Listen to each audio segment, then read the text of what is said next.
Hey, everybody, welcome back to Prop Talk. Here in the studio with Mikey Trudel as usual. Oh, there's our time code going. Nice. And today, remotely, we have Elliott Boswell Hey from guys. Atlanta. Yes? Yep. Atlanta, Georgia. I'm in Decatur. You're in Decatur. Very nice. Well, welcome on board. We were just talking about how rusty we're going to be because Yeah. we haven't done this in a while. May. Oh, we'll get some momentum speeding up, and I'm Yeah. sure we'll drop back into And it. we're all like getting over illness. You can maybe hear it, my voice, my RSV voice. Yeah.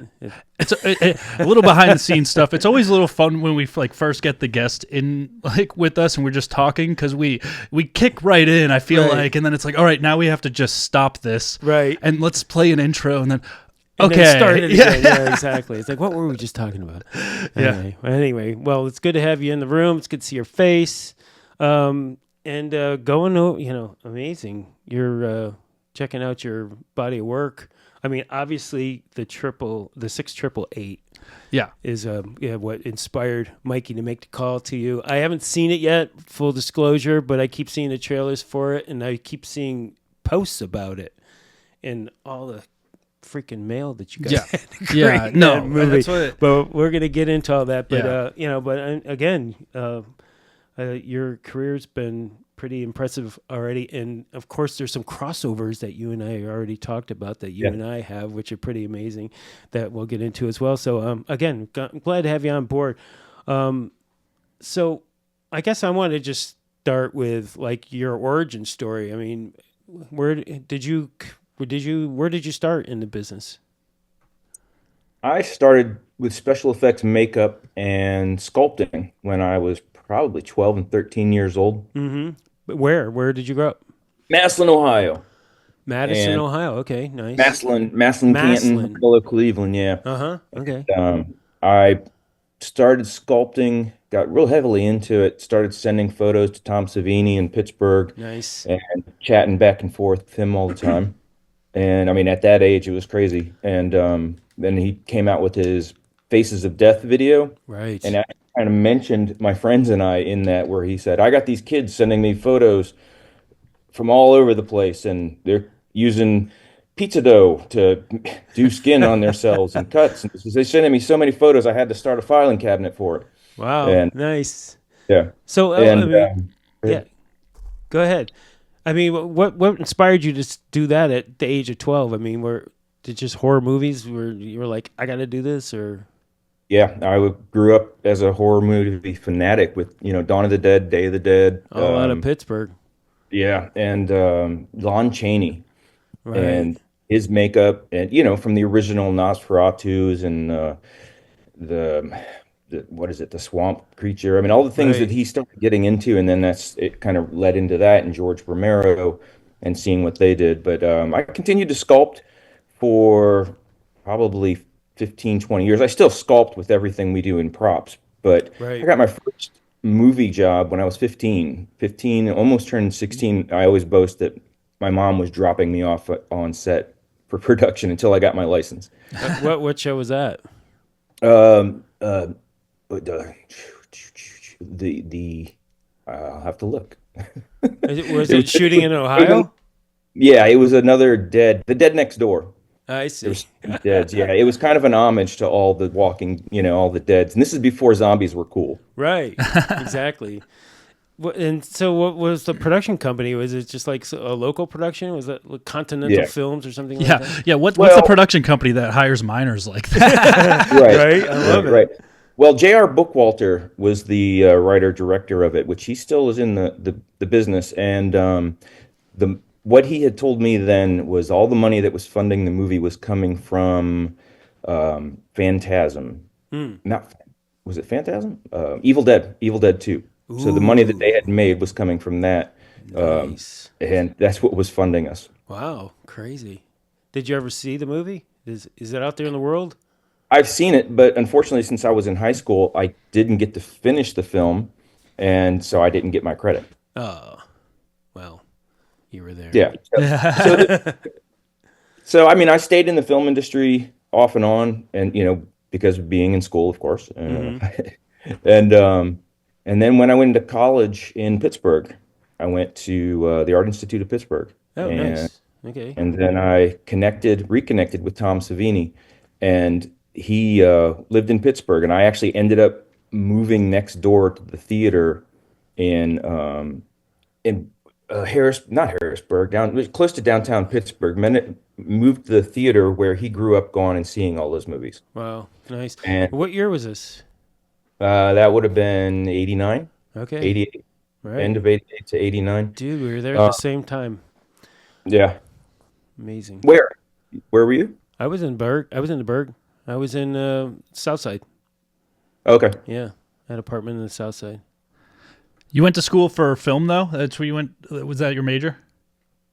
I went for industrial design, but I also went to the film school in Pittsburgh. What do we have there? The Carnegie Film Carnegie. School? Yeah. CMU. Mm-hmm. Yeah, I did that. And quick, funny backstory about Tom Savini. In the basement of the Art Institute of Pittsburgh, when we still had a phone booth, or, a telephone, and I bet my buddy, because I was telling him how cool Tom Savini was, and I talked to him for so many years. I said, I bet you we could open up that phone book and his name would be in there. And he's like, no way, I'll bet you. So we went over there. He actually had a quarter. We put it in. We looked down the list, and I knew it was Thomas A. Savini. And I called. Somebody picks up the phone, and I said, hello. I didn't expect anybody to pick up the Sure. phone. I didn't know what I was going to say or anything. Right. I was stunned. And I said, is this Tom Savini? And he goes, yes, it is. And I said, is this Tom Savini, the special effects artist? Yes, it is. How can I help you?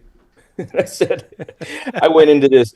Oh my God, my name's Elliott Boswell. I didn't expect you to pick up the phone. I was wondering if you could come to school and talk to us at one of our special effects classes. And he's like, have the director of the school call me, and that was pretty much it. Wow. And yeah, and then he started coming and talking at the classes, and then they end up hiring him next year to teach a class because they didn't have a special effects department, which they said that they did when I started going there, Right. but I more than the people in the class I felt like. And so he ended up teaching there, and then when they closed the school, from what I recall, he left with the director of school, Alan Acid, and formed the Tom Savini Special Effects Art Wow. School. Nice. Yeah. That's So- We brilliant. need to start doing that with prop people. I know, Get them into right? props departments in schools. Exactly. Well, we are actually. Yeah, we are. We're all over that. No, that's great. Tom Savini. I remember, I worked with Tom a lot doing all the movies I did in Pittsburgh. He was a great guy. And I actually had his daughter, Tony Savini, on a show of mine once, which, His daughter yeah, did he have a daughter named Leah as well? Leah? maybe. I just remember Tony. Okay, because I remember him bringing her to the school, and he said, "Hey, can you walk her around the school while I talk to this other class?" And she was probably 4 or 5 years old. We'd walk around and we'd say, "That's where the gremlins hide, under there, and there's gargoyles over there." And I'm thinking, okay, yeah, she grew up in Tom Savini's house. She knows what Exactly. she's. Oh, So if you were so into special effects makeup, what broke you out of it and into props then? oh, good question. Since I studied industrial design, I kind of fell into, being able to do everything. I was always a tinkerer, taking stuff apart, the typical what we all say, always building things. And I think that kind of led into what job I was able to get straight out of college. Mm-hmm. And it was a architectural model building firm. And I Oh. started In the architect- Berg? Yeah, Okay. yeah. Up in Polish Hill area. And what does that mean? Is it you like literally just made miniature models? Building miniature, we were still building miniature architectural models, very large scale ones, and you'd sit there at a desk all day long, cutting in pieces with big magnifying glasses. And it just became a desk job. And I think about the time, and it was probably very similar to RSV, is that I got a chemical sickness because Oh, of man. the place wasn't vented well. And I said, this is, not the life that I wanted to be into, not sitting at a desk cutting pieces of plastic. So I left there and that's when I found Mr. Rogers' Neighborhood. And Wow. So that your first job then in the industry in the Berg? I mean, since you got out of college? oh no, I was production designing small films. I got stuff on the back of my list and jumping on and off. Like I mentioned, one time I worked craft service one or two times just to stay in the film industry. Right. When I'm working, I pretty much, honestly, I know we all do, but I don't stop. So even if I'm not working as a prop master, I'll jump on a truck and sit as a set dresser. I did Marvel for 11 months by mistake. That's another story I'll tell you. By Um, mistake. yeah, 11. I got that job by a wrong call. So Wow. they call on a different Elliott. So, Amazing. what's that? Yeah, That's amazing. it's That's a a good wrong story. call. I'll bet. But no, I stayed Right in the here. film industry, worked on and off, and like I said, was always making my own films, making my short films, and it just the progression. I think the way that it went, that I started production designing films in Pittsburgh, Mm-hmm. and when I actually was applying for the war with Kevin Costner down here in Atlanta, Mm-hmm. um, drove all the way down here, and they didn't. By the time I got down here, didn't have a spot for me. And so I met some other people here and moved here 93, going back and forth between Pittsburgh and Atlanta. And I was building more architectural exhibits at that time, designing some stuff for the Olympics Wow. about when it was coming in. Right. I designed those giant Coca-Cola bottles that you saw all over town and a truss system around it that, misted water so that it would encourage people to go there. Nice. So, I mean, again, it was just a progression of what what came up and how I followed it. Was the end goal always to work in production, or did you think that your career was always going to be in somewhere in the architectural field? No, I've always been in and out of the film industry or production. I thought I was going to full on pursue production designing, and I did when I came to Atlanta and moved down here. And it took me a little bit to get my foot back in the industry. So I was production designing a few films, and then that kind of fell off as production design. And someone said, "Hey, you want to come work in props for a little bit?" I think that was Dwight Benjamin Creel. Gave me Oh my Oh, yeah. nice. yeah, So and there go ahead. wasn't much of a film industry at that point in Atlanta, right? That's what I was going to ask. Why Atlanta? Why? Oh well, like I said, when I had one friend that moved down here that I knew, but Kathy Borland, and I don't know if you want to keep this in or not, but Yeah, Kathy Borland's partner was working on The War with Kevin Costner, I see. and and she was the lead scenic, and she said, go down there and see if you can get on that job. Yeah, So that's kind of one hand, to the next thing that connected each other. And then when that came down, and then ended up meeting my wife down here while I was working in the industry, and ended up staying. that'll And do it. so, yeah, but it was what was great about Dwight is I was working with him on and off, and eventually, like you said, there wasn't much work. But then when we started picking up and getting more work here, there wasn't enough prop masters. Right. And so I asked, all the other prop masters in town, hey, we're getting calls and there's only props assistants. Do you mind if I take this job? I mean, we're all still very good friends, and That's I good. treat everyone with that respect, and I hope, my assistants and my team will treat me as that as well. Sure. But I said, hey, do you mind if I work as a prop master? They said, no, take it. And that's, started working as a prop master on and off, and that's how it actually stuck. Wow, that's amazing. And like, what was your first mastering job in Atlanta? Do you Oh, remember? geez. I know I'm asking you to go way Uh, back. yeah. I can't No, remember last week. there was a bunch of commercials. I know that, and that's when we were working on over here out of the studio in the South Side. I'm actually pulling up my own resume to see Yeah. my Yeah. job, so I can see. I see one of your first prop jobs was Sweet Home Alabama um. Oh, assistant props, right? on IMDb.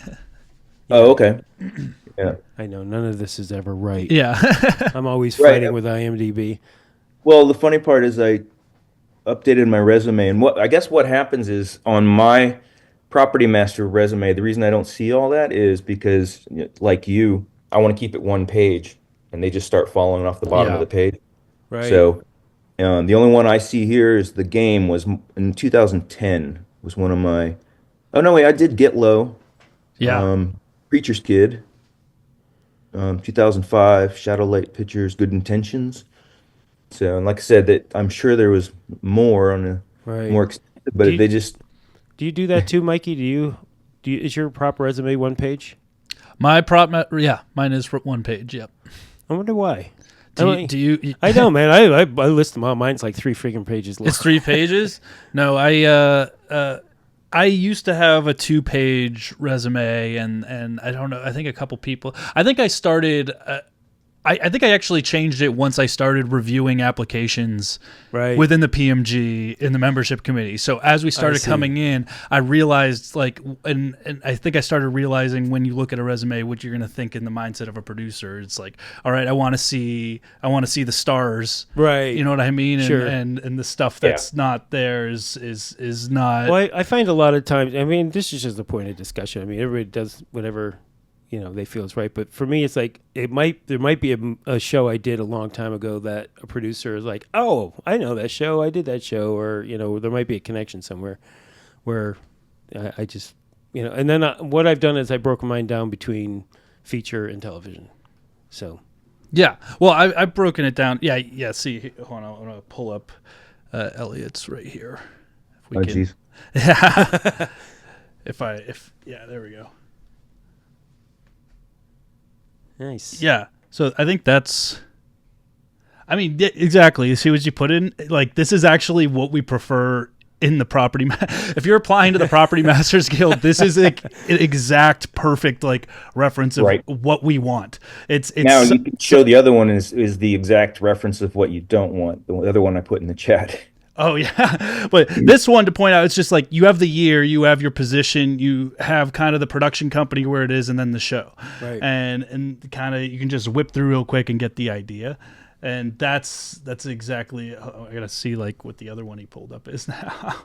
Oh, it's what you were describing basically, but this one includes every position, pretty much. Actually, my wife named 3 of them last night that we were going over it. 3 of them Right. that I don't have in there. I don't have any Marvel in there.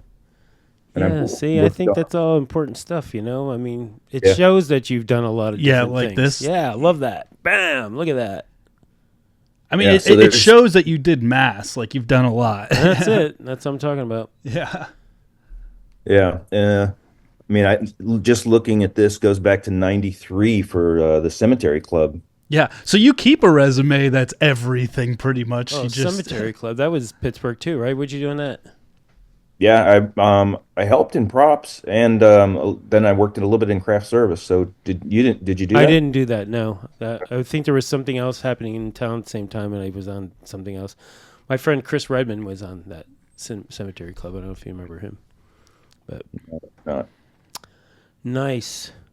I do remember Bill Duke and Danny Aiello. Bill Duke was such a nice guy. Yeah. No, I know. We had there were a lot of great local actors too out of Pittsburgh. Do you remember Walt Auger, the cop? Yes. The Pittsburgh. He was a character. Well, Wally Shawn was who I sat and quoted lines from Princess Bride, I think, before it was even popular. It became a cult classic. And I was, spouting off different lines from the movie, and he kept saying, "Look at this guy." So once you started doing props, though, was it you knew that's where you wanted to be forever, or did you keep going back to production design every once in a while? I keep going back. I just was on a film that got shut down about 3 months ago. I started production designing it, and I don't know what happened. They just lost their funding, I guess. Oh, so you still do every once in a while? Yeah. Oh, That's very cool. awesome. I like that. Yeah. Are you Art Directors Guild also? I am not. No. I am not. I got to the point right where I was about to join, and like I said, it just kind of switched to props, and that 10 grand, I think it is, wasn't looking good at that time, or I didn't have enough money to. Yeah. So, and that's why I stuck with props. Yeah, that's fair. And then once you own a truck, you're kind of locked in. You start thinking, what am I going to do with this yard sale on wheels? I got to keep working Right? Yeah. So do you have a 48-foot trailer? Is that what you have? Yeah. Yeah, I have a 48 and I have a 40. The 40 we call the dump truck. It's everything we don't touch in the big truck for a year goes onto that truck and is backup, all your luggage and all your Right.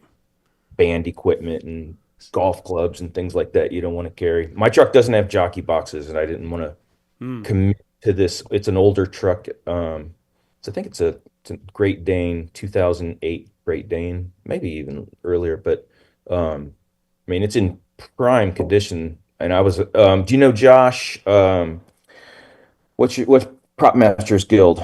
Um Meltzer. There's Josh Meltzer. There's Josh Bramer. Roth. There's Josh Bramer. Jack Bramer. Yeah. yeah. He One of those the one- Joshes.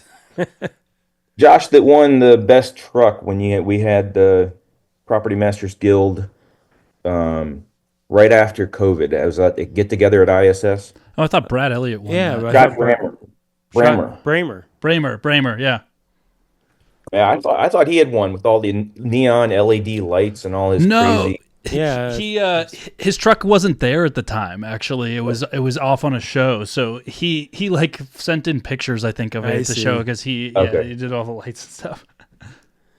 Well, he and I actually connected on TikTok of all places, and I was looking up prop people that were on there, and started chatting back and forth, and we chat now all the time. He's a super nice guy. Yeah. Yep. Yeah, we've had him on the show before. Okay. And yeah, his truck definitely, his gold room is one of the best gold rooms I've seen. I've actually I've talked to him about it. I've stolen a couple of his ideas because I've been rebuilding now that I have 2 weeks down in between shows, so I've been like doing it to like put a whole new butcher block desk in my trailer and round it off and like make sure I have enough time to like use the right clear coat and let it seal and do all that stuff. So I've been like I stole a lot of his ideas for a lot of the drawers underneath, and I think it's come together pretty well. Yeah, we have to do a podcast about trucks. Yeah. Nothing but trucks. Yeah, that's on our list of 3 to do. I Yeah. think, what is it? We got to do like a remote one where we could Do it on a trailer? Yeah. That's a good idea, actually.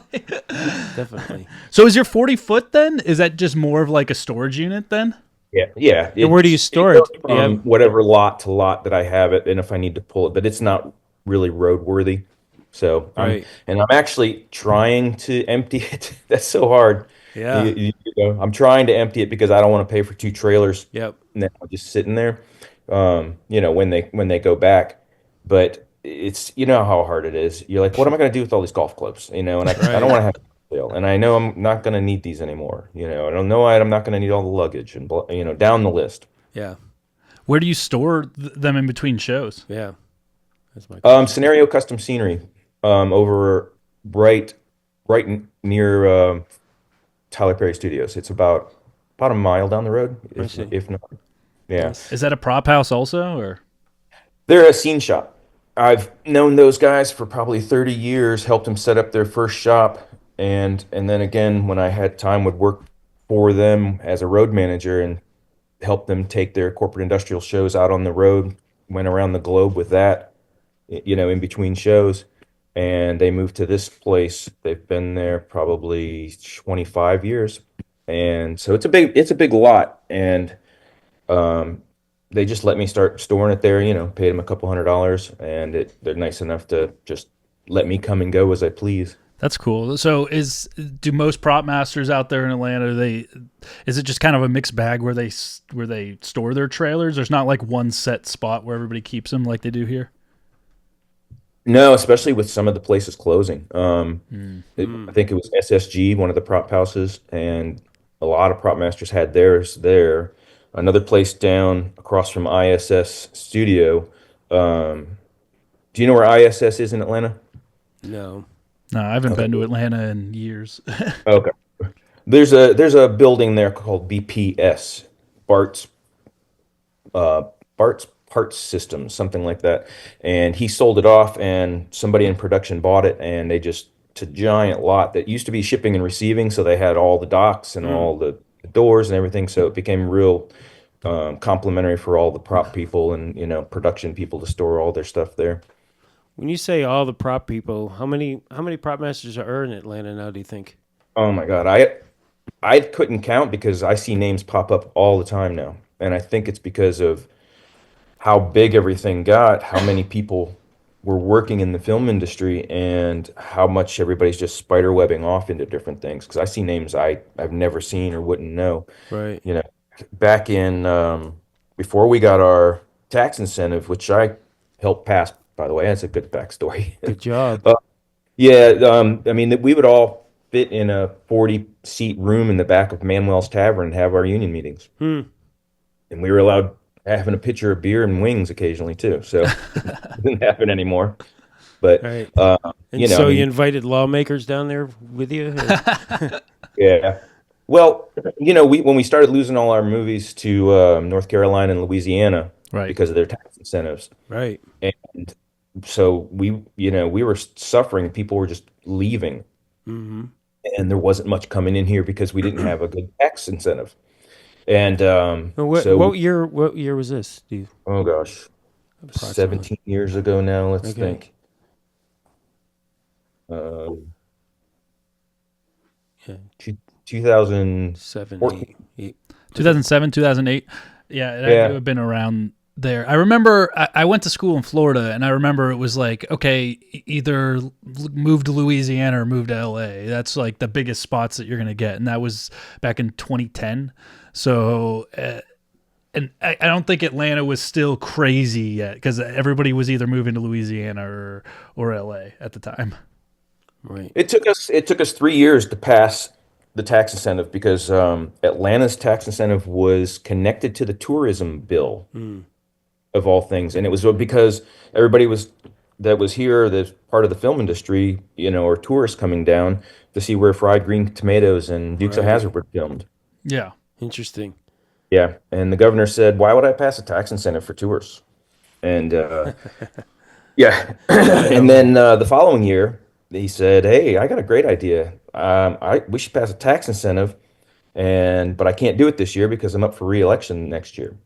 And Mm. then the third year, we had paid a lobbyist. We were paying a lobbyist $45,000 a year out of The union. uh, our dues. Yeah. Yeah, to lobby for it. And the third year, Wow. we got it passed, and that was the same year that Benjamin Buttons was filmed in Louisiana, and they had, what was it, $112 million Mm-hmm. movie, and they ended up paying Tom Cruise $14 million, which they didn't realize that they were paying him in tax incentive $14 million to be one of the actors in the movie. And they said, "We can't do this. We're just bleeding money." Right. And it was the same year that Schwarzenegger was in office and said, "We'll never lose the movies. We're Hollywood. Well, I Why do guess we he need was to have wrong. tax?"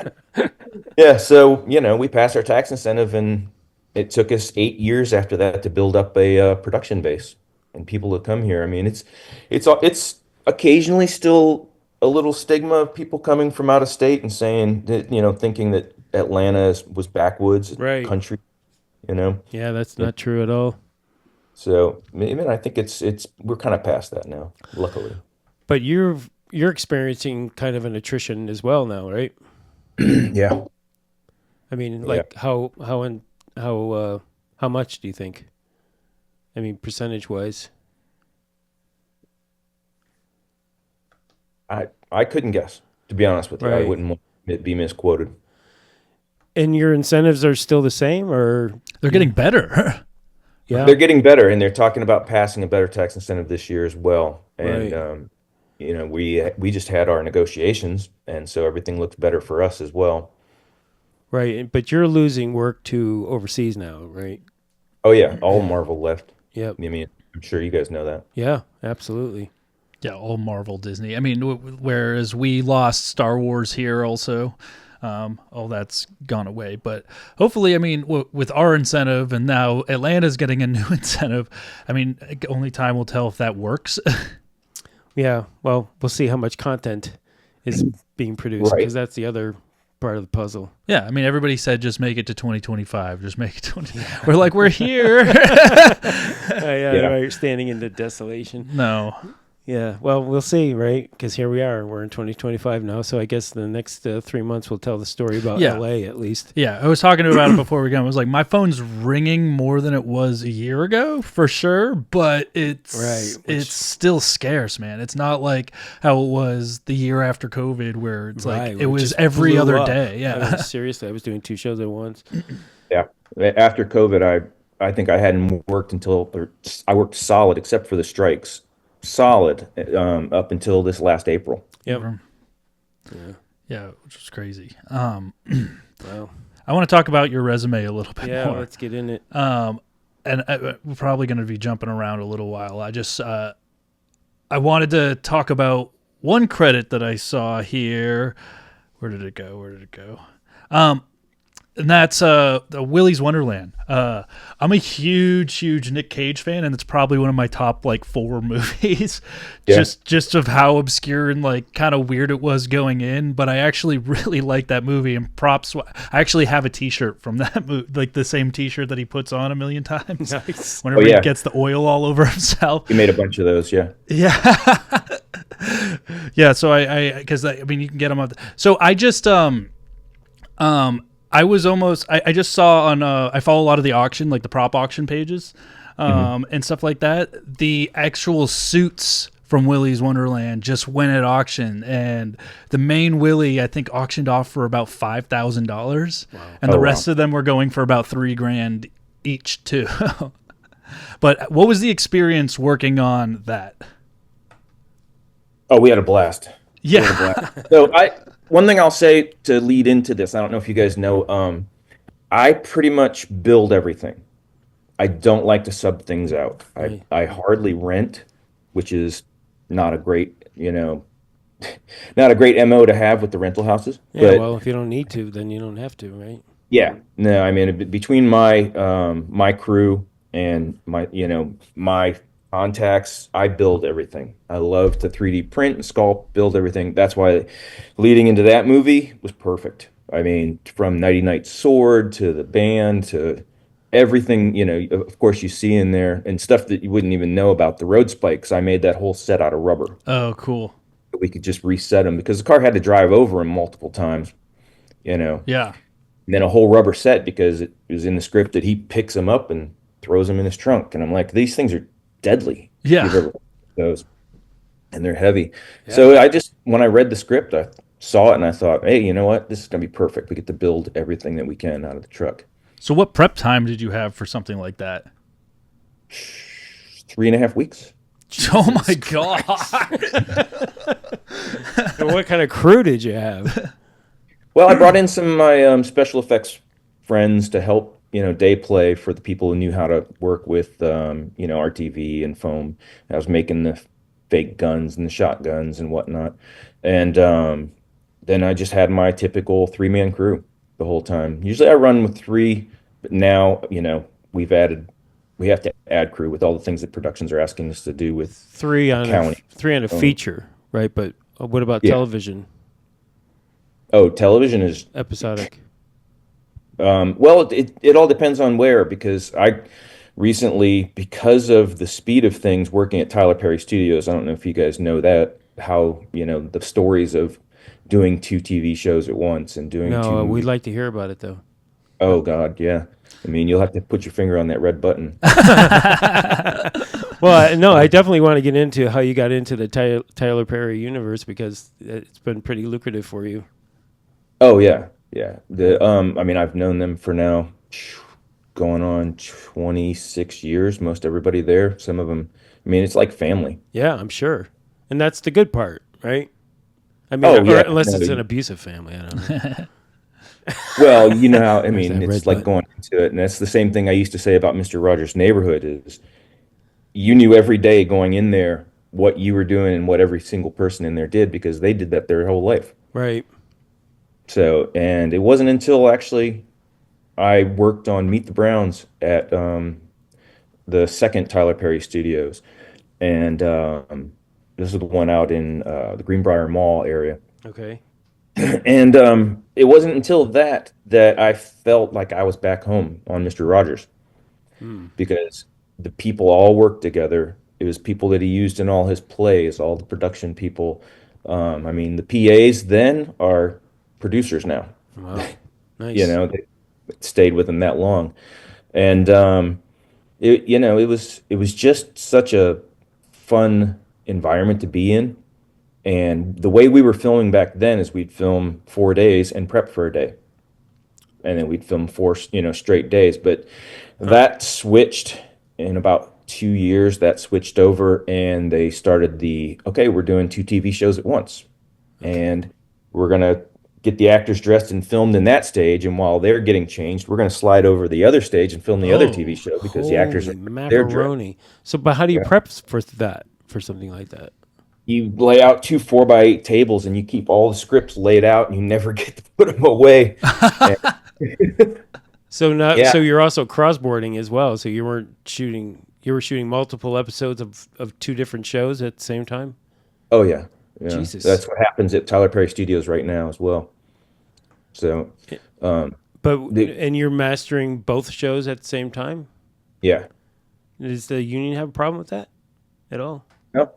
No. And Tyler Perry Studios at that time, and I don't think they did away with it, was the time and a half, your rate and a half studio time. So I don't know how much we're allowed to say on this podcast or not, or who's listening to this. Well, again, we Mostly don't, prop people. mostly prop Okay. people who are wondering, making sure that you're not getting abused, my brother. Yeah. So, I mean, what they were doing is if you were working two shows at once, you would get your rate Plus half. and plus half your Yeah. rate. Right. And I don't know if they did it on purpose or messed up, but I never questioned it. So I was getting my rate and a half on both shows. And I was getting my truck half on both shows. Oh, so you collected a rental for your truck on both too. Yeah. That's Well, what's that's up. good. And it wasn't just you then. It was like the whole crew pretty much was doing this. Yeah. Well, no, the keys mainly. The keys, But I yeah. mean, Right. there was, I know a lot of people because it's basically the same crew. People were sliding around, but mainly only the keys work on dual shows. Right. And my team and I were as well. But then I had to have two teams, Yeah. Sure. one on one on the other show, because the beginning of the year and the end of last year, beginning of this year, I was doing two features at the same time, which was Medea's Wedding, which is still coming out, and Joe's Road Trip. And both of them were road movies going to multiple states, multiple countries. Wow. And so to ship something to Dominican Republic, obviously I had to make a full kit with all the props and book Yeah. a crew and send that out, 2 weeks before we were traveling down there. And then at the same time, we're still filming at the studio. But I have another kit. I mean, I'm sure you guys have heard all this, other people doing it. You have another kit that's traveling to New Mexico, Yeah. Right. because that has to beat you out there. So we were flying from both movies. I was doing both movies, so I kept two teams at the same time and a hallway between our offices, our lockups. And we've done it so much that I got it down to a science of I spend an hour with one team on one show, and then I leave and say, "Don't talk to me for an hour," and go to the other show. Wow. So I literally would just walk back and forth, because by the time I got back, they had their questions and their Sure. yeah. But you have a everything. full team for each show. Yes. Yeah. Well, that's good. Do you feel like doing that it's got to pull away from what the overall result is going to be in the work, because you're not going to be able to put all your attention into a project that you would normally on a regular show? Is it bad for me to say no on my end? I mean, I feel like with my crew that I had and had them, we have it down to a science, and when we come in, we know exactly what accounts to set up and everything is, and creatively, it's the same people. So Right.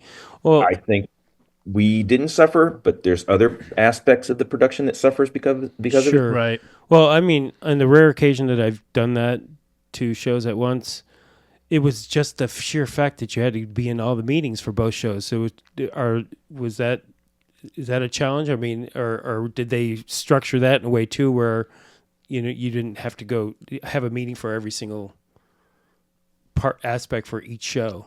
I mean, I'm assuming you were in a lot of meetings. Yeah, there's lots of meetings, but at TPS, there's not a lot of meetings. I see. And the great part about what we were doing two shows at once, that the both production offices were in the same building below both of my lockups. Mm-hmm. It's the time it's been like that. So if I got questions, I could just walk downstairs or, talk to whoever I needed to. And but we can go back to like 6 888. I prepped that for 9 months. Wow. I spent I budgeted $250,000 in the beginning, and I ended up spending $253,000 because we had to ship a bunch of stuff from the UK, which we didn't expect, back here to film. Um, and that wasn't in my budget and the shipping. Right. But I mean, we nailed it on that. Now, what That's I'm getting low, at is brother. Yeah.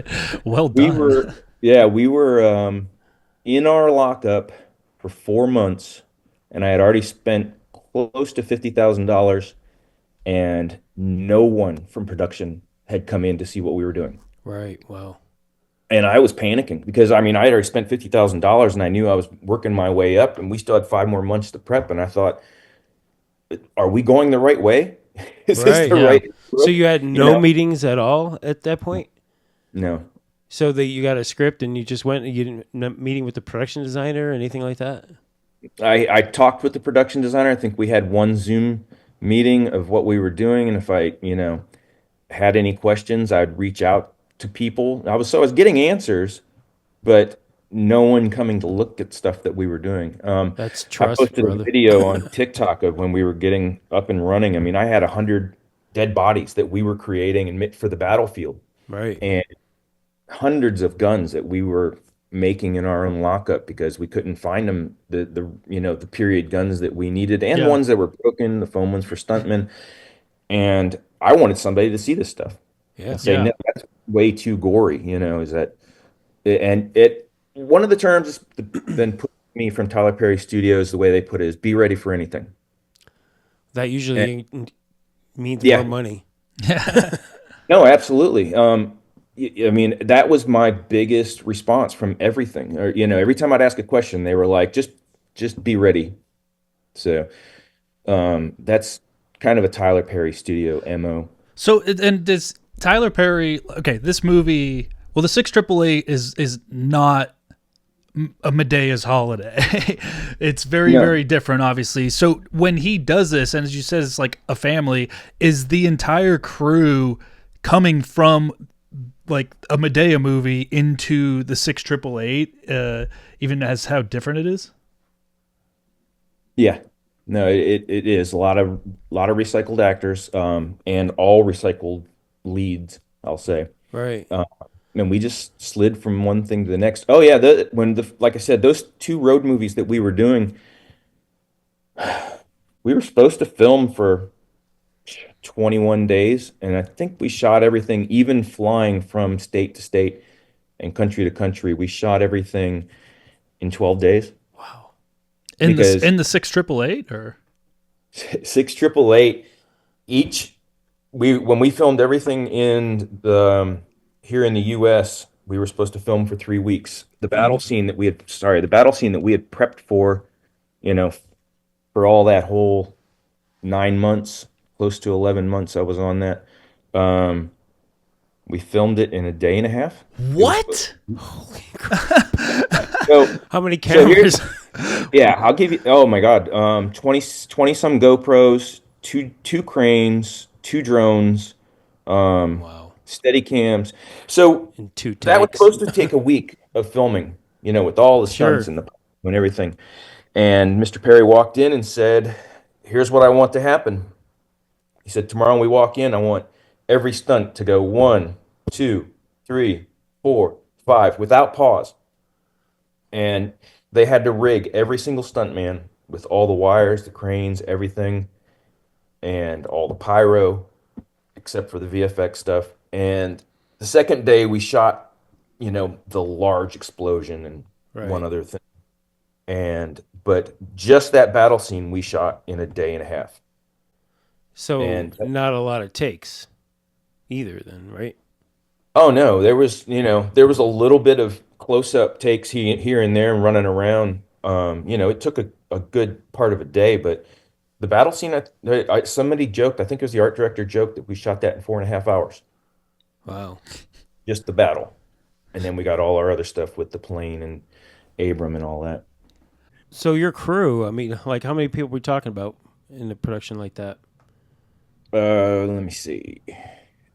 During prep, it was Yeah. myself, Chris, Andre, Troy, and my production coordinator. I won't work without a production coordinator anymore. By the way, I don't know about you guys. Nice. I, It's I it's moving in now. well, I mean, what's like I said, what's being asked with us, and to follow grids of clearances and submissions and all that. There's no way we'd do that from the field anymore. Right. Yeah, there has to be somebody dedicated sitting And there. is that coordinator a union person? Yeah, yeah. And did you have prop makers? You know, classification as prop makers working, or are all prop guys, Just my prop team. assistants and stuff, right? Yeah. Well, did they And give you pushback on like hiring people and when you tell them how many people you need to make this happen? And well, you know, in any production, they're gonna argue and say, why do you need it? Or, can't you do it without it? But again, if you have tenure at a place at a studio and you walk right. in, I used to have a UPM on MacGyver that I'd walk through the door and he'd just say approved, Brandon Leonard. And I was like, don't you even want to know what it is? And he's like, how much is it? And I told him, and he would say, I told you approved. No, don't stop bothering me. Yeah, that's nice when you He can used do to just that. say that because he said if I wasn't walking into his office, he knew that I really needed something, I wouldn't come in there just to get people on. What's this guy's name? Because he's my spirit animal. Brandon Leonard. Brandon No, Leonard. yeah. Yeah, that's another crossover that we have because I did the pilot for MacGyver here in LA, which they scrapped every single bit of it. I saw that. Yeah. So I good saw job. that. I I did and that was one. fun too. I got to build a lot of shit because it's MacGyver. So Yeah. we built a Right. lot of fun stuff on that. Yeah. Yeah. But That's what I like about. I mean, with heavy manufacturing shows on horror stories, we had I was spending so much outsourcing and like for molding stuff and Right. there's a lot of knives and stuff to do the rubbers, and towards the end of or by the second season, like after the first episode, special effects just like they lent me one of their guys who Right. could do it, and he ended up being work by the end of the show. He was just working for my crew. He Right. was just under my team, working on my trailer, just making molds and redoing it and stuff. So is that something like when you said you were making guns and stuff and grenades and stuff? You found a couple that did work and then made a mold of it and just kept pouring new ones? Is that how it worked for that specific show? You mean for 6888? Yes, yes.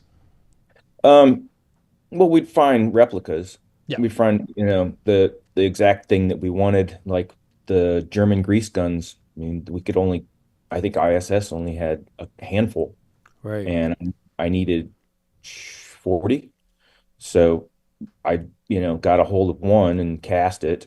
We bought a replica or an airsoft a lot of times if they're, Hmm. the licensed replicas. And there's a lot of airsoft out there now that it's exact. So, I mean, it's good because you're not spending a lot of money to ruin an original. Right. And we'll just cast it. And if we have to, that's the great part about it as well, is, I mean, if you have to alter it, then once you have a cast of it, it's easy enough to do that instead of altering the real gun and then just making multiples of them of whatever we were missing. Right. So no blank firing on 6888. No, no. It's a Tyler Perry, or excuse me, Tyler Perry Studios rule of zero real weaponry. It's I- all rubber, fake plastic, stunt, or a replica solid. And that's the other reason that I had to make so many Right. actual weaponries, or so many weapons, because you couldn't find them all like that. And we were buying everything out that we could find. And I think I rented, oh God, close to 450 weapons from ISS on Right. top of all the ones that we had to make. And when I came out there to ISS California, and had to hand pick things because I had a historian that traveled with me. He was out there and traveled from prop house to prop house because he kept saying to me, "I don't want another Saving Private Ryan on our hands," because they put a lot of wrong period weaponry, I see. apparently. Yeah, I was going to Like, ask you about your research before you. I mean, I obviously started with research. Yes. oh yeah, yeah, yeah. That was the heaviest. Every single thing had to show your research behind it and show it in action or show it in a historical photo. And if it was something that I wanted to use as a prop, like just a trash can or a lunchbox Right. or books, I had to show a photo of that 1947 period era and say, here's what they were doing. Here's what school kids looked like. I see. Here's So what that was you were getting that vetted all along the way. Right. well, I basically created a an online Google slide doc, Uh huh. and we would update it periodically as things, and that's my coordinator. I would just give her the photos and she'd keep updating it. And if anything didn't look right, yeah, I would get a note, Right. somebody saying, I see. no, no white, no white. Did you? I saw. I mean, at the end of the film, they showed that Lena King was still alive and helped out a little bit with the thing. Did you get to speak with her about any of the props, or did she have anything from back that time that she could show you that still exists? So I was working on a TV show here in town, and I got a call from one of the producers, and she said, "Hey, we're about to start this movie, and we need you to come out and film the last scene of the movie in 5 days in Las Vegas." Wow. Oh, They sent me the script, and I crash course with a historian who knew of the movie and knows the whole backstory and was in love with the whole 6888, and with him created the hero prop letter Mm. that you see in the beginning of the film, you see throughout the entire film, and the end of the film. Now, granted, we were filming the last scene in the movie with Lena Darricott out in Las Vegas. She was 99 years old. Wow. I'm still working on a TV show, and we haven't even started prepping 6888. yeah. I knew nothing about what was going to happen in this movie other than the script. And I knew about the letter. And I joke with the production that it's a movie about a prop letter, not a war movie. Because, I mean, it kind of is. It's Yeah. like a character in it. So wait, oh, yeah, I made it a prominent character, and had to come up with that last faded letter envelope that she reads at the end of the movie. And had to justify that. I had about 60 seconds to justify that to the director and say, this is what I want to use, and this is the reason I want it to look like this. And I crash course with this historian, and I know pretty much everything about how you address mail that's from overseas and where it was coming from, and the IPO, and who actually had to stamp approve it. And this letter was now supposed to be what, 45 years old, 60 years old, yeah. the actual letter, so it had to have that look. But Mm-hmm. then I had to, once we started production, and backtrack to the very first letter, which Right. was a brand new letter that Yep. he was actually writing and put in his coat. So there was multiple stages of that, and of course, like any prop, I had to have 6, 8 of each, Right. Did and they had to look exactly the same. This that just that letter alone, I probably put a oh God, I can't even imagine how many hours, probably 40 hours, over the course of that whole time And of did you trying to handwrite create. all every letter? The letters that we did in the stacks, we started creating envelopes. So we would create the envelope that we wanted, and we would disassemble it and feed them through printers and then reassemble them. Right. And I mean, in any given stack, there was probably 20 different types of mail because of where they were coming from and where they would have been coming from overseas. Right. So, and like you said, I mean, those bags, every single letter on top of that bag, I had to make sure had the right rubber stamp on it. Mm-hmm. of the time period. I had to make those rubber stamps, have them created, and even the ones with the airmail and how they were tied off. I came up with the idea in the beginning of the movie, or the beginning of prep, when I created this letter for her, that a good way to distinguish that letter would be at the end of the movie. You barely see it. Sitting next to her is a stack of letters, and they're mostly pink envelopes, and they're tied off with a piece of red yarn. Right. And so I justified that all the way back to when she's in school and she's writing Abram in school, and teacher makes her put it away, and she puts it down in her bag.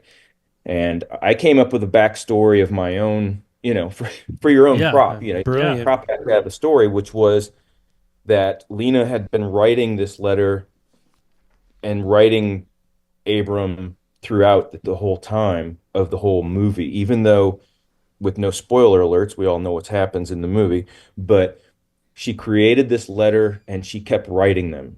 And so if you listen at the end, it's hard to catch when you watch it again, and I don't want to give it away, Yeah. but it transitions when she's reading from when she's writing him in the past to the resolution of today. And that was a hard justification, because why did she start reading about the letter when she was saying, "My dear Abram," and she was still writing him, but she ends with talking about how they finally got, notary, got attention. Yeah.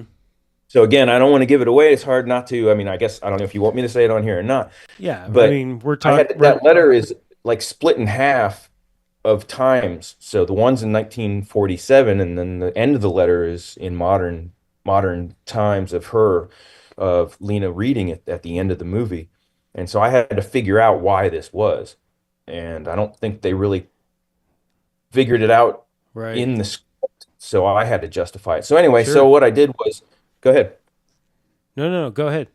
Oh, I was just Yeah. saying this is what I justified it as. She continued to write these letters to him even after he had passed away, the whole time she was in the military.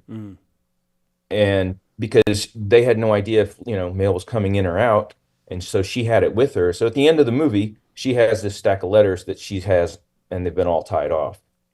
So, So, is this all based off of a real letter too? Did she say this is a letter that actually existed at one point in time? No. I think because they would have never known, but if it was part of the story, it would have been, I think it would have been known by Lena, because I got to ask one or two questions, and then, it was one of the same thing, like asking Bobby Brown what his necklace looked like. He was like, "That was so long ago." Yeah. Right. Yeah. No idea. But it was, I think that was the embellishment to tie the whole movie together. Yeah. To try to put it together. Now, again, don't quote me on it. All I do is props. I don't write it. Yeah. So, Well, you're also a but, storyteller. Also, so I just, since we're talking about this, can you just explain, so your standard letter coming from the United States to there during that time period, how do you make an envelope and the paper, making sure the paper looks like, what's just one letter? What was your process in creating it? well, we'd find online, actual letters, Right. and you can Etsy or eBay, and I'd purchase some, and we would look at them and see how, and I'd ask my historian, how come the paper sizes are all different? How come some of these letter has like this? And he said sometimes people couldn't afford the stationery. They couldn't afford Right. going out and, and buying a whole kit. And then we would look at, is it going to someone? Where's it going? Where's it coming from? I had to figure out her address just for that letter, because he wrote her address on that letter. I had to figure out where in the real Lena Darracott family lived, and have one of my guys wrote the script on it, because he had the nicest, writing, and he wrote all the David letters because he could write the other way. And then I had one of my other guys. So we actually had our departments, my guys broken up into whose letter they was writing. Awesome. Nice. Didn't want it to look the same. So Sure. we would write those letters and then we'd assemble it. And like I said, we'd have to do it in a way that we could multiply them, make mass ones. Even some of them we did in stages. So like the letter that Lena's writing in school, we did one that has one little paragraph, one that's halfway written, one, because we didn't know in the dialogue where she was writing and got it put away. And we did that throughout the script. So if somebody's doing something or writing something, you have to know where in the letter with the dialogue that they are actually at. So we have all those with us and we'd walk up and say, is she at the end of her letter or she just started to write this? Right. And Yeah. the blank paper as well. I mean, we had bins of just writing kits. Sure. Yeah. How bad. Yeah. Wow. So, and when you did the big scene of like them going through all the mail and all the tables, you coordinated with set deck on all that? I mean, or did you guys Oh, yeah. do all of it? So, Yeah, all of that was manufactured. I'm ecstatic about every single piece that we did. Every one of those bags was manufactured. And every one of those bags has a symbol and a number on it. And we had to figure out why that was, and that had to be screen printed on them. right. And I had to manufacture some for the prop bags. I had to manufacture some for set deck to put in with their items. I mean, we had to ship this stuff to us, manufacture it, then rebox multiples of it and send it to the UK before we went there to start filming. Because the movie did a great job of making it seamless to me of what we shot here and what we shot in the UK, even though some of them were a direct transition. Right. And so, but we had to have those bags, had to have them in the stack. I made sure that the bag where the letters in, where she's up on the whole stack talking, was somewhere prominent. So if anybody ever, wanted to catch it, they would see it sitting there. So, but we had to make multiples of all of that again. And it was a direct, like set deck and us, like you said, I needed a table. I got to put all these perfume bottles. We all worked together like that, but it was, Right. it was a bigger element doing it on this one because of the period aspect. Yeah, absolutely. And did you have a crew in the UK that was prepping before you arrived? Yeah, I went over there and actually got to scout with them twice Hmm. and met the crew and then, started talking with them back and forth before we got over there and making sure that what we were bringing and what they had there. Right. Have you worked in the UK? I- This was my first time working Yeah, there. no, I so, have not. Who was your UK prop master? well, I was, Oh yeah. because I went over there and filmed with them. Now we did have another guy that was on with us with props. Now, the reason I got to go over there and be the prop master is because the way that the prop department is set up over there is under set deck. Right. So there's not necessarily a traditional prop master unless Correct. someone creates and says they want the prop master credit. But the way that it works is props that are touched, over, in the United States with us, there's prop people. They call them action props. Right. Yeah. So set deck basically had everything broken down like that. Now they did have bins and everything, and this is a good other story, but because Tyler Perry Studios films at breakneck speed, Yeah. and Sounds to like get in there, yeah. And I had warned these guys, and because I warned the prop team, I kept saying, "You guys, everything has to be on wheels. Every single thing has to be on wheels, like every cart, every box, And the way that they were used to working was they put up tables and they said, we have a room. We're going to put up a bunch of folding tables. We'll have everything laid out for you and it'll be close to the set. Well, the set isn't always the set. Right. We would walk in and look at everything and go, what else do we got? I want to film over there. And then suddenly they were running to try to find the props to bring them to us. And there's 400 people in the hallway in the historic building Right. and trying to weave through it. And they're yelling at us on the walkie, "Where are you?" And we're like, we're trying. So, it was a little bit of a rude awakening. I mean, I'm sure, all the big American companies come over there and film and productions, but they weren't prepared for Tyler Perry Studios. Sure. I don't think I would be prepared for Tyler I Perry know. Studio. So I wanted to ask you, so do you feel that Tyler Perry Studios are insane or geniuses? I mean, That's a good question. Is this Yeah. where I turn my camera and mic off? or a little bit of both. I mean, it sounds. I mean, how do they manage it? I mean, it seems like it would be a lot of coordinating to be able to pull off working that quickly. Okay, I'll say two things on that to try to keep it condensed. Yeah. Tyler Perry is not a billionaire because he's stupid. He's not stupid. Yeah, clearly. He is. I have always loved working with him.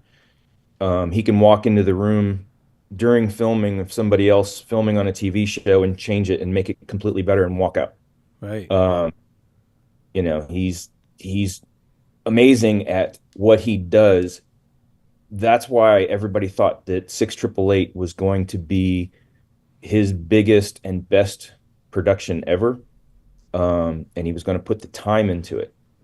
But unfortunately, we shot it. I don't know if you've read any reviews on it, but we shot it so quickly that, half the stuff, I don't know how we got in the camera. And we shot a lot more, of course, that's not on the screen. Sure. But I don't want to be quoted as saying that it's good or bad. I'm not going to be quoted as saying either Sure. way, because I will continue to take the jobs. I love the people. I think it's not the level of Marvel coordinating that you're thinking, and I mean Marvel Right. Studios. Sure. I mean, I've seen 100 people, or even on MacGyver, I've seen, they'll walk in and I'll see somebody's arm waving and say like that, and the next morning there's a helicopter hanging there, Right. on MacGyver, and Marvel Studios, an entire set inside of one of the Screen Gem studios. And you come in the next day, and it's the typical guy with the broom sweeping the floor. It's gone. But I don't think it's the same way there. It's a really gun and go situation where, like, we will prep and film, but that stays there forever. Nobody really comes back and tears it down until they need that space and do it the next time. So I think they have that down to a system, but I think there's also the sense of we got too much other stuff to do to worry about that. Right. Yeah. So do you feel that the quality is being sacrificed for efficient or speed and efficiency? I mean, again, I don't want to put you on the spot. You're asking some Put me on the dangerous spot. questions. That's really putting me on the spot. No, I mean, I hear you. And again, I mean, that's like the thing with Tarantino. He always says, "I'm not making a schedule. I'm making a movie." Okay, and so and there lies the rub. It's just like you can do things very quickly, but something's got to give, right? I mean, there's that adage. Yeah, and to be fair, I mean, I think Kerry Washington has a run for an Oscar this year for that. Like, I think there's elements of that movie that were, I mean, even production design. I would not be surprised if I see that on the nomination list in February. You know what I mean? Like, I think there is going to be I think they're going to get a lot of nominations on this movie. So, especially comparative to what else we saw this year. So, I mean, with it all being said and all what's been done, Right. I think it's going to pay off still. And that's what I'm saying. That might be where the genius is. I mean, because if you could pull that off and push a production that hard and still come up with a great product, then you're doing something right. Yeah. How many shoot days did you say? I think we shot 12 here in the U.S. and we shot the UK out in 8 days, which is supposed to be 3 weeks of filming. Yeah, I'm about to do a tier movie that's double that amount with probably a micro. Insane. Yeah, your whole prop budget was our whole movie budget. Right. And On a TV show, we shoot about 109 pages I mean, 100 pages a day is average What? My God. I don't know how on that's TV possible. shows. And here, you'll appreciate this from a prop standpoint. We were filming two TV shows recently, and we filmed the entire season of Beauty in Black in. I have to go back and look again. This is why I don't know these numbers because they go so quick, and we No move on to doubt. something immediately. But we would show up on Monday. We would shoot the entire day's workout by lunch. And when we come back from lunch, we were waiting, and they'd say, "We're going to pull up next Monday's work and shoot that the rest of the day." Yike. And next Monday could be Thanksgiving dinner. You know, Right. Oh no. you don't have that. You don't Yeah. have it yet because it's next Right. Monday. Yeah. So what do you we do? would scramble. So I know now I will not start a show or start filming a show or a movie without every single thing with us. Everything has to be with us and But travel if On you with us. TV also. But huh? if you have 3.5 weeks prep, then I mean, Oh, these TV shows, no. yeah. I see. I would start prepping. I overlapped the last four productions with them. So we were still filming and I started Right.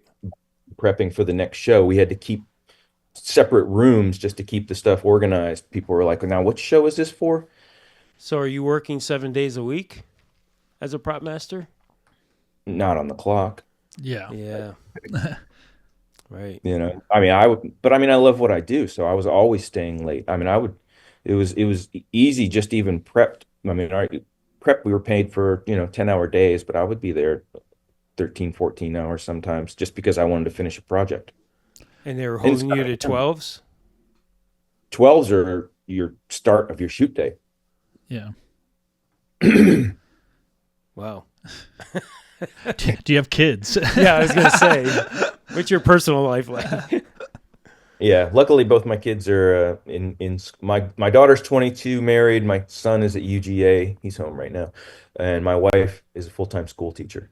Yeah. Wow. No They don't- aspirations for the film industry with them? They don't miss me. No, not at all. They don't. Yeah, they're like, no thanks, Dad. That's how my kids are. Like, we see. Now, what my you've been daughter, through. my daughter did come work with me, and she worked for almost a year because it was after COVID, Mhm. and she withdrew from school because she's not an online person. Right. And I said, "Come work with me." And it was the first season of MacGyver. And I Mm. said, "If you make it through MacGyver, you can pretty much work anything with me." And she worked about a year, worked on several TV shows. She was kicking it. She loved it. And we got to Tyler Perry Studios and we got to the point where I said, "Hey, there's a 3-day pilot. Do you want to do that?" She said, "Sure." 17-hour days. Ay, ay, ay. They shot the entire pilot in 3 days, 17-hour days. The last day she got home at 5:30 in the morning after a 17-hour day. And she was crying. She says, "I don't want to go back there anymore." And so I don't know, you know, if it was her or them it was too much. It Yeah. was too much. Well, it sounds like too much for sure. Yeah. So Definitely. Yeah. shooting that much is ridiculous speed. And that's why it's a hard to answer that because the products still get put out Right. regardless. Yeah. So it's not me to say if it is or it's not. I like to work on things that I would let my young kids, if I had a young kid still, I'd like to let them watch. I don't Right. like to work on the things like, I guess I can say Being Mary Jane because that wasn't TPS. Things like that, that I wouldn't come home and watch. Right. So things that I Yeah. want to be proud of. And that's the difference. I don't know if same thing with you guys. I don't know. I mean, that's what you're proud of working on. I am. Yeah. I hear you. I mean, I did a lot of procedurals for many years, and then I went to comedy, and I was like, oh, so great. I don't have to kill somebody today. I know Mikey likes that, but Yeah, I mean, well, it goes into both. It's like I was lucky enough to have you recommend me for a job with almost the same team that you work Right. with on the show you're on right now, and it's I forgot about how like wonderful those people in that comedy Right. kind of world Yeah. are, and I was like, oh, this is really nice. It's kind of fun, and yeah, we're all everybody laughing all Yeah, day instead of totally. like cleaning blood off each other. I do like that too. I know. Well, we're not going to keep you too much longer, but I do want to touch on Cobra Kai because that's a huge show. I love Cobra Kai. Right? So is that like all new? Was that all new to you doing that kind of show? A lot of that martial arts. I mean, things? I loved it. We loved working on it, and my daughter was working with us then, and she was about the same age as the actors on the show, and they became best friends, and she still keeps in touch with Mary and Tyler. So that's how it was. It was such a great. We came in on what season? Cobra Kai season 5, and they had already done 4 seasons, so they were all so tight I see. together Right. as a crew and a team, and it was a pleasure to come in. And they made it easy. But what I enjoyed doing was, again, making all the stunt props. Mm-hmm. And the stunt guys were ecstatic because they'd come to me and say, "Hey, do you know how to make aluminum size? We need to make them lighter." And I was like, "We'll figure it out." Yeah. I bought a forge, and we figured it out in the parking lot. How much does a forge run? Oh, Amazon Prime, 2 days free shipping. What? Guess what my truck's gonna have? I know, right? Stamp that baby out. Yeah. Nice. But that, and I buy a new 3D printer on resin printer or filament printer on every show, and we'll use the hell out of it, and then it becomes an asset for the show. So I have to Right. buy another one, and so we figure it out. And that's the great thing about my team is that they will figure it out with me. They love to do it. And you've had the same team for a while? Yeah, up until April when everything kind of dropped out. Yeah. Everybody that's on my team had never worked for another prop master. Wow. And I brought them in one by one as, needed to be replaced or my daughter left, and they were all fabricators. They all know how to do stuff. I've known all of them, longer than they ever worked for me. So most of the guys on my team I've known for probably over 12 years. One guy, 13 years, Chris, my lead. And they would always come onto my truck or one aspect, or I knew somewhere, Chris used to be craft service, and my other guy, Andre, was a chef, professional chef.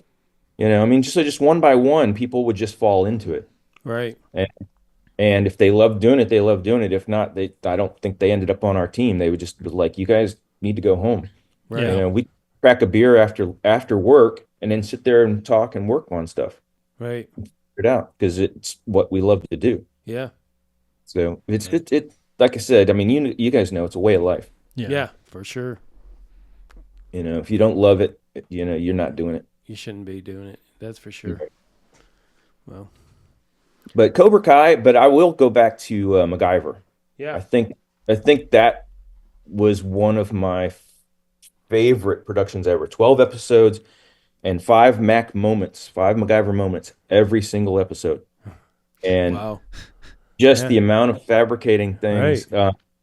And this will answer one of your other questions about the fabrication shops. So we didn't have the time on there as well to send the stuff to the fabrication shop and wait for them to cast it with all the other stuff that they were doing. They weren't Right. just doing it for us, and get it back. And, was it sticky? We have to alter it? Then I have to show it to somebody. And if they wanted to change, we'd go through the process again. There was no time.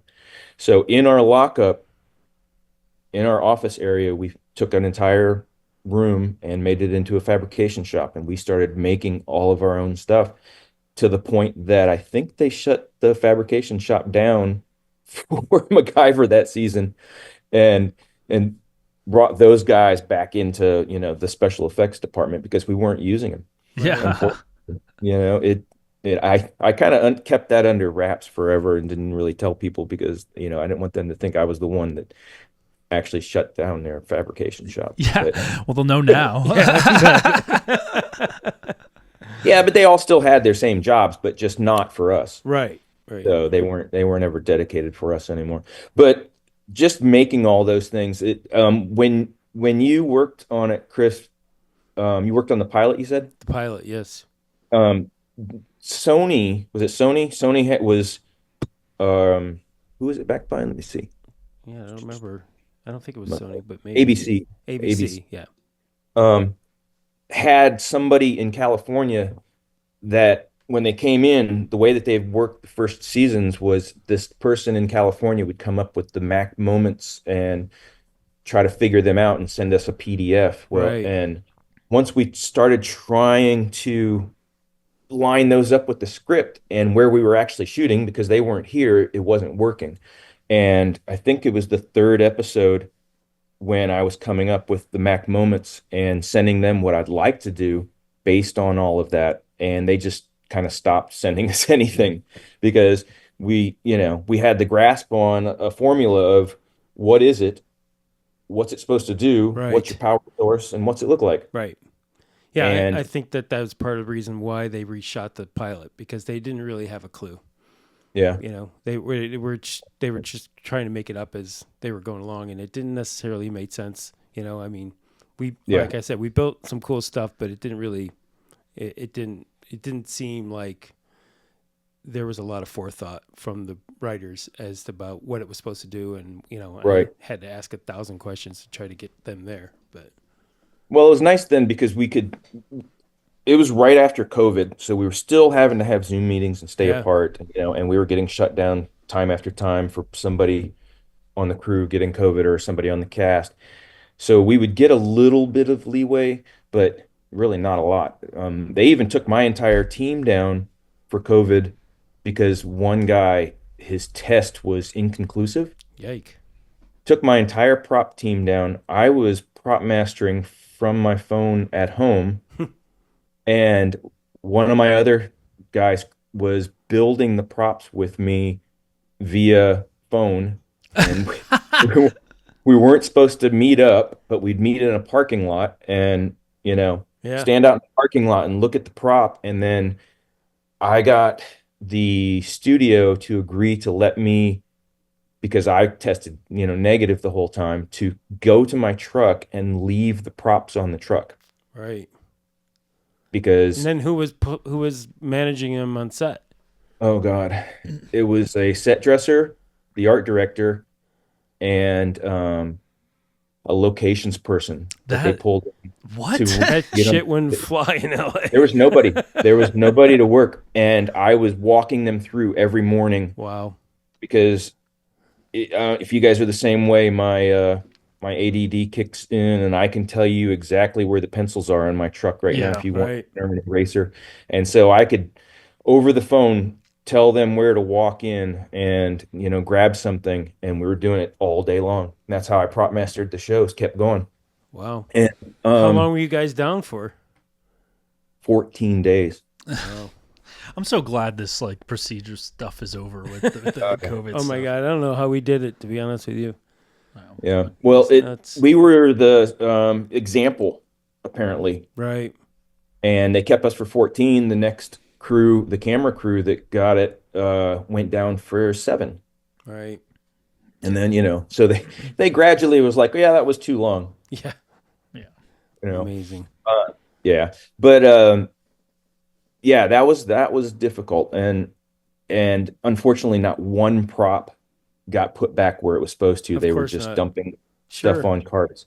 And I think I'm still finding stuff like police gear, and Yike. I'll find a watch occasionally in the wrong, somewhere. Right. I'm like, oh my God, we've been looking for this Yeah. forever. Why is the watch in the bin with the flowers? Exactly. How do you guys, let me ask you guys, and I'll tell you how I do it. How do you label, organize on your truck, and do you give a riot act to any day players or people come on board? Well, go ahead, Mikey. You want to start? Just how do I keep them from front to back? it's a broad question. Yeah, I can't that's a whole answer to that. show. Yeah. I have a drawer, one side of my truck is nothing but like drawers and cubbies and stuff like that. And that's where I keep obviously I keep all the watches and the sunglasses and that type of stuff. And a lot of like the more character prop stuff. And then everything else like kitchen stuff, those are all in a huge section that's probably a 10-foot stretch of the truck. That's anything that could relate to that, whether it be barbecue, glassware, water bottles, traveler mugs. And then you get further back and then there'll be in the cage, I'll keep all the electronics, the computers, the Walkmans, the headphones and stuff like that. The guns are all back there. And then anything in between, school books and briefcases and all that stuff is in its own section too as you get further towards the back too. So that's kind of how I have it laid out. Yeah, I mean, we're similar to that. And again, because I do so much television, I have a truck guy. Again, I can never say enough about Drew. Yeah. Because he's the best. But he is like dialed that truck into the point where, and again, I'm not worried about day players because they got to get through Drew. Okay, so Drew knows where everything is and where everything goes. Drew was on my truck a couple days ago. Oh, nice. Excellent. So, I don't have to worry about that because I don't even know where everything is on that truck now because Drew knows where it is. So I just asked Drew where stuff is, or I asked him to get it and he just pulls it out. So. No, we work the same way. Yeah. It all depends on what production or what we're doing. If I'm the truck guy and living on there or there's a dedicated guy as well. Yeah. Right. And then like what we just finished wrapping on the show that I was on, a show that was all about natives that took place spanning from the 1400s all the way into 1920. So, I mean, with that case, we literally took everything off the truck and completely re-outfitted it with all brand new bins. That's all period and all that stuff. So if it wasn't period, it left the truck. Yeah, that's fun. Yeah. So I just finished re-piecing the truck back together like a couple days ago. Yeah. So. Yeah. Yeah. Fun times. Well, do you have anything else, Mike? No, I think we covered a lot of it. Yeah, we got a lot. Yeah. Thanks for hanging out with us, Elliot. Yeah, it was great. I appreciate it, guys. Yeah, absolutely. Well, I hope you stay sane, brother. Yeah. Seems insane out there. Yeah, and luckily, I mean, I don't see Tyler Perry ever leaving Atlanta, so hopefully that'll mean you'll just have consistent work no matter what happens. Fingers crossed. For sure. Yeah. Close us out? Yeah. Okay. Thanks again, Elliot. Yeah. Appreciate it. Guys, I appreciate talking to you and everything. It's anytime I would love to come on and talk to you about your work as well. Yeah. Great. Yeah. If you're or next time you come in to check out the prop houses out here, or you're in LA, let us know. We can have you actually in the studio. Yeah. Okay. That'd be great. Yeah. It'd be awesome. Thanks everybody else out there who's listening for tuning in to another episode of Prop Talk, to the official podcast of the Property Masters Guild, brought to you by real working and retired prop masters. I want to shout out to each of the regions. I've plugged in a bunch of the posts. It seems like we're having PMG on taps more outside of LA now. I think Atlanta just had. Did you go to the PMG on tap, Elliot? Were you able to make the bar meetup out there? Unfortunately, I wasn't able to make it. I had a family commitment. Yeah, well, I think they're going to start to have one every quarter now. So if you're in Atlanta, you'll be able to go there. I think there's one in Chicago that's happening every quarter now. There's one in the UK. We got Toronto. We got Vancouver. That's right. So they're starting to come out. And if there's not one in your town, I don't think there's any in New Mexico or New York yet. But you want to have one, hit us up. We'll help you plan one and get that going. More than 30 plus people show up to every single one. So it's a big meeting. Prop masters like to hang out, have a beer, and talk shop. So let us know. We'll help you. We'll help you plan it. We'll let you know how we do it here. So if this is your first time listening to the podcast, please make sure to like, subscribe, and comment wherever you're hearing it. If you want to know more information about the Property Masters Guild or have any questions for us here at Prop Talk, if you want us to talk about a topic or if you have a guest in mind that you would like to hear from, maybe a project that you thought the props were awesome, just send us an email or a DM on Instagram. Let us know. We'll do our best to have that person on and make sure all your questions are answered. Follow us on Instagram @_the PMG. Go to the website propertymastersguild.org. Follow us on all the other socials. Yeah, and I think that'll do it until next time. See you, everybody. Happy New Year.